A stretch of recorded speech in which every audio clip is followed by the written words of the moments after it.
Assalamualaikum warahmatullahi wabarakatuh. Innal hamdalillah nahmaduhu wa nasta'inuhu wa nastaghfiruh wa na'udzu bihi min shururi anfusina wa min sayyiati a'malina. Man yahdihillahu fala mudilla lahu wa man yudlil fala hadiya lahu. Asyhadu an la ilaha illallah wahdahu la syarika lahu wa asyhadu anna Muhammadan abduhu wa rasuluh. Wassalatu wassalamu ala nabiyyina Muhammad wa ala alihi wa ashabihi ajma'in, amma ba'd. Ibadallah, usikum wa nafsi bi taqwallah faqad fazal muttaqun. Ma'asyiral muslimin wal muslimat jamaah Masjid As-Sakinah Rum Mojokerto Indah, Mojokerto Kota Kediri, yang semoga Allah senantiasa melimpahkan rahmatnya.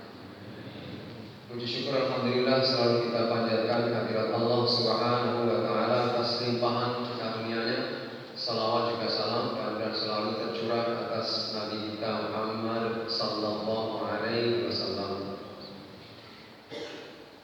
Bapak Ibu dan seluruh jamaah Masjid As-Sakinah yang berbahagia, di pagi hari ini, hari Senin tanggal 18 April 2022 Masehi, bertepatan dengan tanggal 16 Ramadan 1443 Hijriah atau 17 Ramadan 1443 Hijriah. Saya hendak mengajak Bapak Ibu semuanya untuk mari senantiasa kita meningkatkan ketakwaan kita pada Allah Subhanahu wa taala. Senyambang kita masih di dalam dan di pertengahan bulan suci Ramadan ini, tidak meningkat di dalam soal kuantitas jumlah atau banyaknya amalan-amalan ibadah kita, mulai dari qiyam lailnya, tadarusnya, sedekahnya dan lain sebagainya, tetapi kualitasnya juga, yakni mutu daripada amalan ibadah kita. Di dalam surah Al-An'am ayat 82 Allah berfirman, A'udzu billahi minasyaitonir rajim.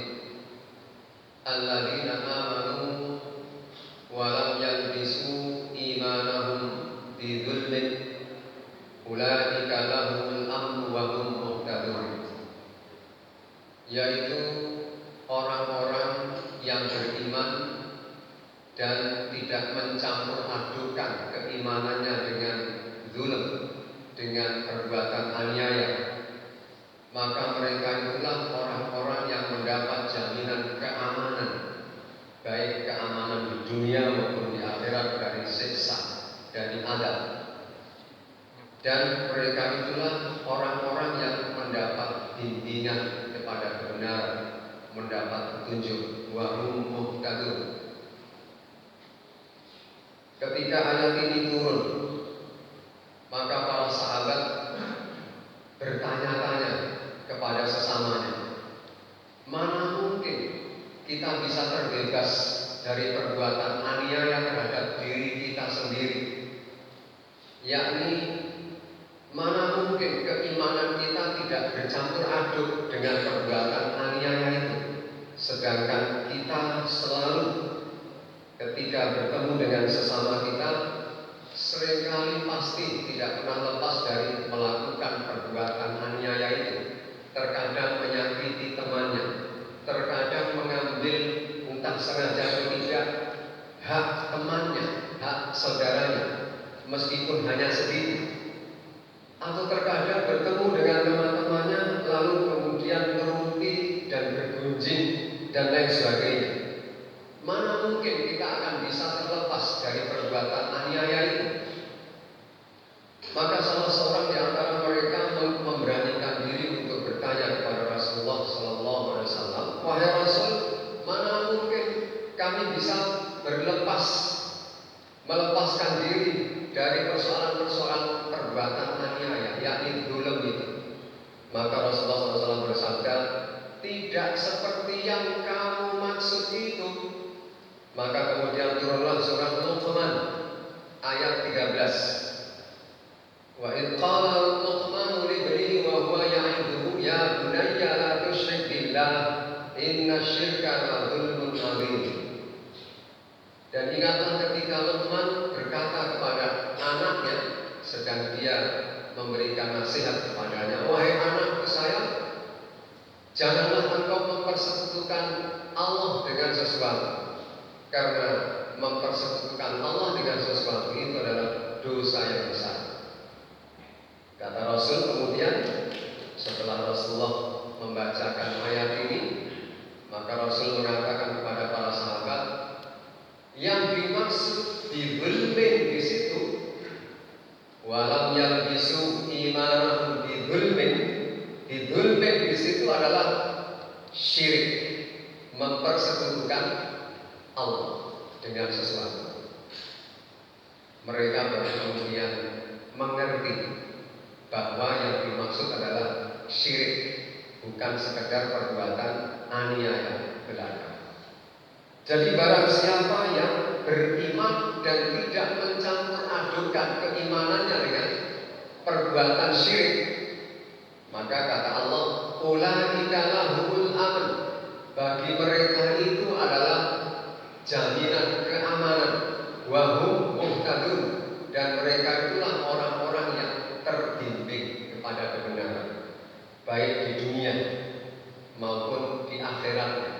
Di dunianya mendapat bimbingan untuk selalu bertakwa kepada Allah, untuk selalu berjalan di atas jalan agama yang benar, dan nanti di akhiratnya akan ditunjukkan jalan dan dia akan melangkah di atasnya dengan mudah menuju ridhonya, yaitu surga.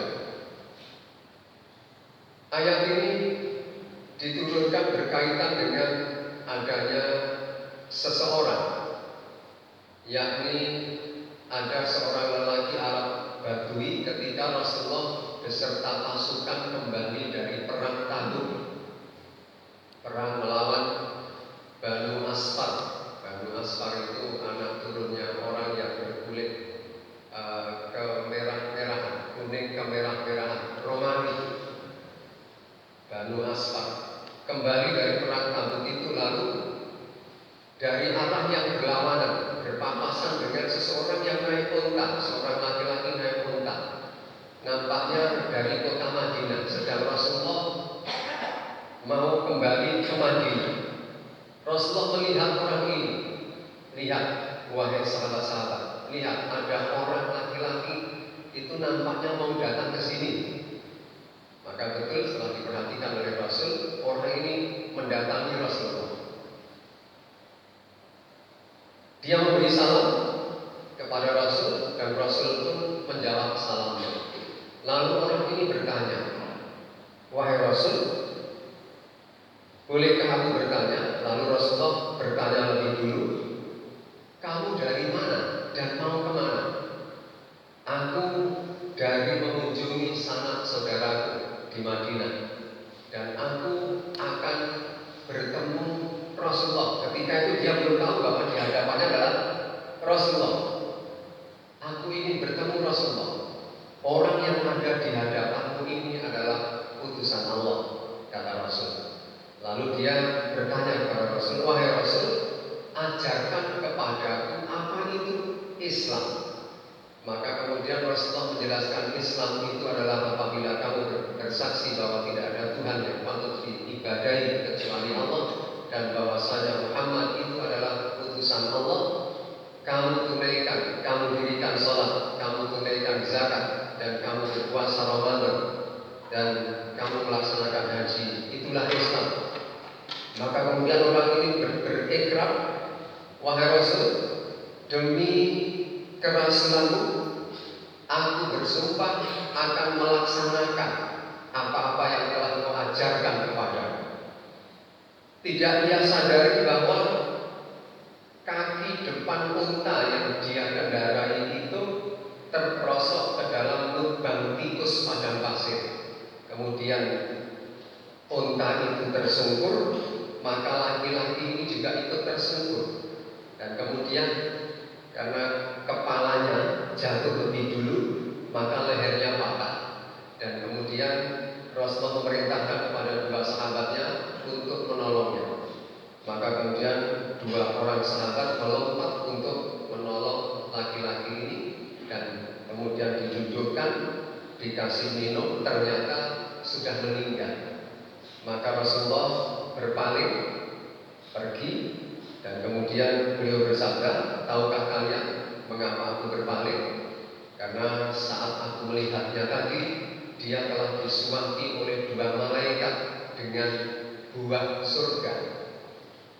Maka rawatlah saudaramu ini, mandikan dia, kafani dia, makamkanlah dia. Kemudian setelah dirawat, Rasulullah juga mensolatkannya, lalu dimakamkan. Lalu Rasulullah bersabda, dia adalah termasuk orang yang amalannya sedikit tetapi pahalanya banyak.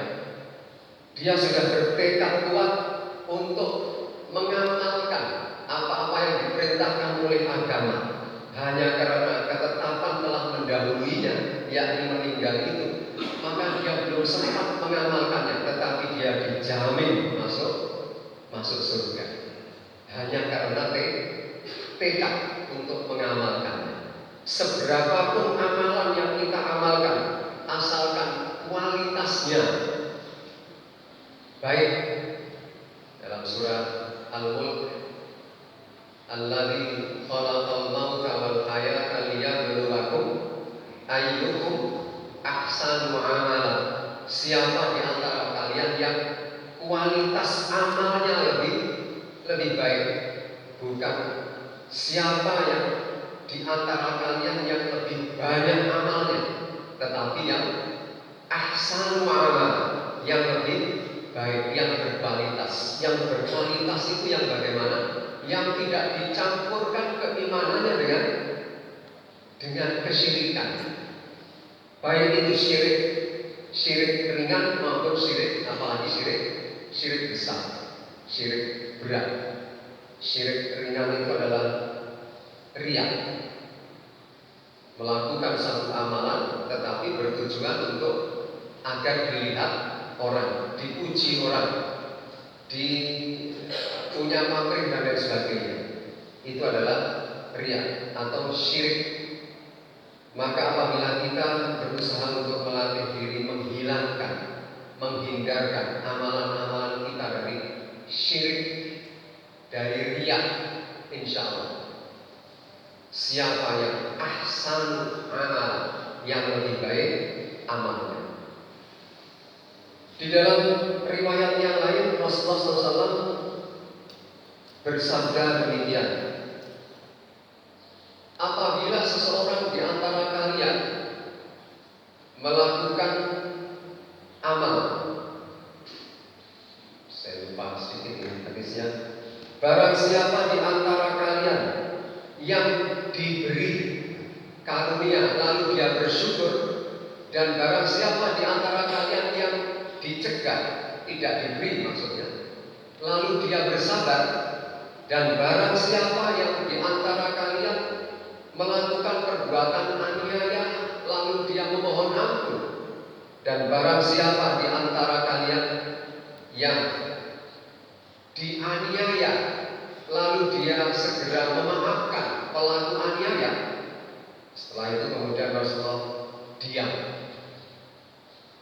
Di dalam diamnya itu para sahabat bertanya kepada Rasul, wahai Rasul, mengapa engkau diam? Apa maksudnya tadi?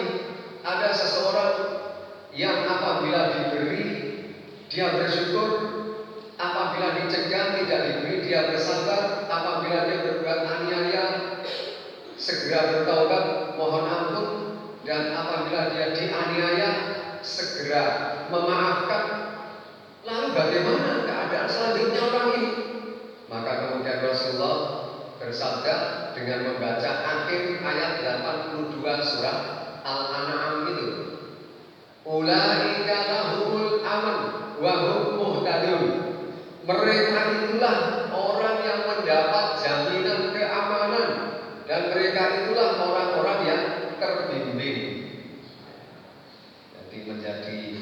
jawabannya. Oh, ternyata nasibnya atau akibatnya orang yang apabila dikaruniai banyak, entah itu harta atau ilmu atau jabatan dan lain sebagainya, lalu dia gunakan untuk bersyukur, yakni untuk hal-hal yang bermanfaat, untuk ibadah, untuk amalan-amalan kebajikan, membantu orang lain dan lain sebagainya.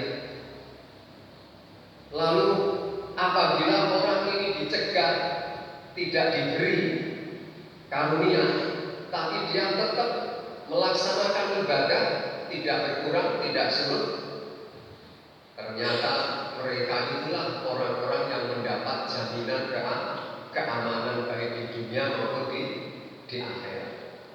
Di riwayat yang lain disebutkan bahwa Rasulullah SAW bersabda, barang siapa yang amalannya tidak mengandung kesyirikan, atau begini redaksinya kalau diterjemahkan itu menjadi orang-orang yang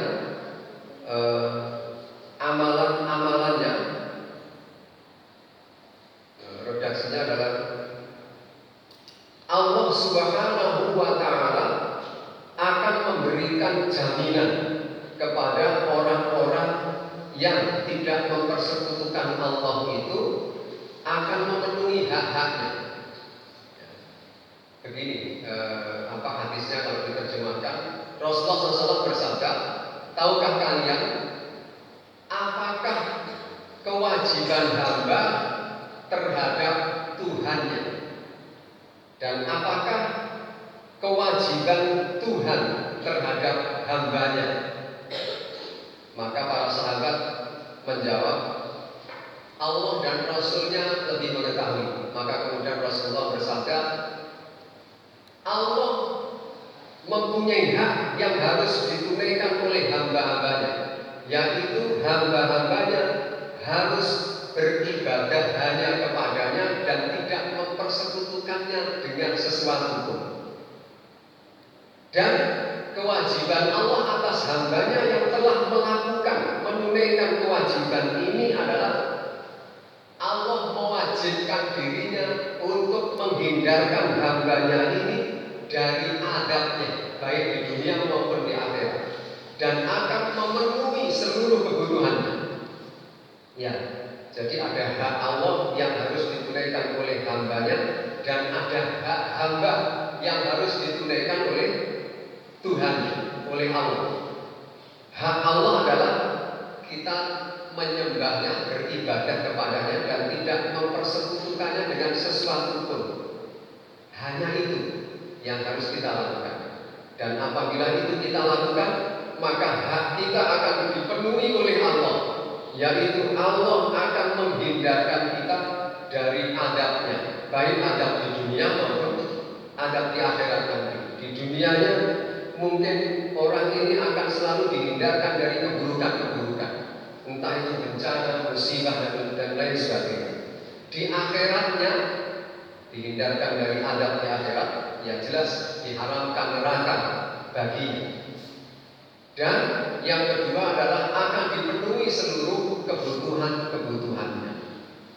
Ini suatu jaminan yang luar biasa bagi orang-orang yang keimanannya tidak dicampurkan dengan kesyirikan. Oleh sebab itu, Bapak Ibu dan seluruh jamaah Masjid As-Sakinah yang berbahagia, berdasarkan surat Al-An'am ayat 82 ini, marilah amalan-amalan ibadah kita senantiasa kita jauhkan dari unsur-unsur kesyirikan, termasuk tadi riya. Karena perbuatan riya itu kata Rasul digambarkan seperti semut hitam yang ada di atas batu hitam di tengah kegelapan malam. Tidak kelihatan, tetapi ada, dia ada, tetapi tidak kelihatan. Artinya apa? Orang yang berbuat riya seringkali tidak menyadari, padahal dia melakukan perbuatan riya. Dia mengamalkan ini itu, dia mengamalkan sholat, mengamalkan puasa, bersedekah dan lain sebagainya, tanpa disadari bahwa sebenarnya di dalamnya ada unsur riya, pamer dan lain sebagainya. Mudah-mudahan kita mendapat perlindungan dari Allah Subhanahu wa taala dari sifat-sifat buruk yang nampaknya kita semuanya berpotensi untuk terjangkiti oleh sifat-sifat buruk itu. Oleh sebab itu penting untuk selalu kita mohon perlindungan kepada Allah Subhanahu wa taala. Demikian yang dapat saya sampaikan di pagi hari ini. Mudah-mudahan hari-hari di bulan Ramadan kita ini semakin mendewasakan, mematangkan amalan-amalan ibadah kita atau di dalam kita beragama, dan semoga seluruh apa yang kita amalkan diterima oleh Allah Subhanahu wa taala sebagai wujud dari peribadahan kita kepadanya. Amin ya rabbal alamin. Demikian, mohon maaf bila taufik wal hidayah. Wassalamualaikum warahmatullahi wabarakatuh.